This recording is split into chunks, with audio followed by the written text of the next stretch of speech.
Wing Week! Welcome to the West Wing Week, your guide to everything that's happening at 1600 Pennsylvania Avenue.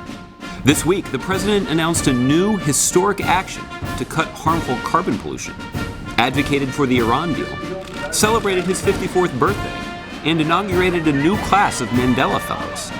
That's July 31st to August 6th, or the measure of a leader. Putting people down. You're strong by lifting them up. All right, that's the measure of a leader.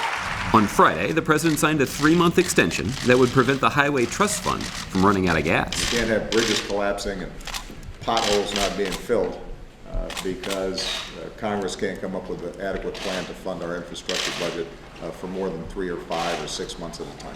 That afternoon, he celebrated some talented teachers who make learning look easy and fun. Who says math and science is boring? It's a rowdy bunch. On Monday morning, the president participated in a town hall with 500 of sub-Saharan Africa's most promising young leaders, a nod to his recent trip to the continent. Our hope is that 10, 15, 20 years from now, when you've all gone on to be ministers in government or leaders in business or pioneers of social change, that you'll still be connecting with each other, that you'll still be learning from each other, and that together you'll be reaching back and helping the next generation. That afternoon, the president announced the finalization of the Clean Power Plan, the biggest step our country has ever taken to fight climate change. We can solve this thing, but we have to get going. It's exactly the kind of challenge that's big enough to remind us that we're all in this together.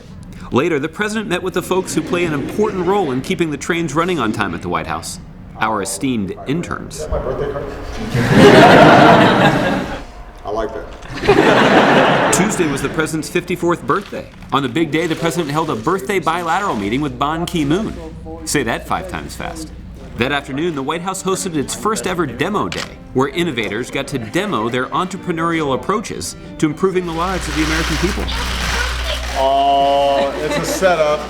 It said, "Happy birthday, Mr. President." That's so cute. Later, the president met with leaders in the American Jewish community to discuss the details of the nuclear deal with Iran that would verifiably prevent them from obtaining a nuclear weapon. On Wednesday, the president gave an important speech at American University right here in Washington, D.C., to discuss the importance of the historic deal with Iran. In his address, the president pointed out that the same people who are urging Congress to kill the Iran deal are the same people making the same arguments that led the United States to war in Iraq in 2003. Congressional rejection of this deal leaves any U.S. administration that is absolutely committed to preventing Iran from getting a nuclear weapon with one option: another war in the Middle East. Thursday brought another birthday, this time for the Voting Rights Act, which turned 50. The White House honored the occasion with a live video conference featuring the President of the United States, the Attorney General Loretta Lynch, and Congressman John Lewis. That we must look out for each other and care for each other. So stay engaged with us online, and remember, you can find out more information about any of these topics and see complete videos of these events at whitehouse.gov. Thanks so much for checking out this edition of your West Wing Week. Thank you. Thank you very much. Thank you. I'm so gray. But I feel good otherwise.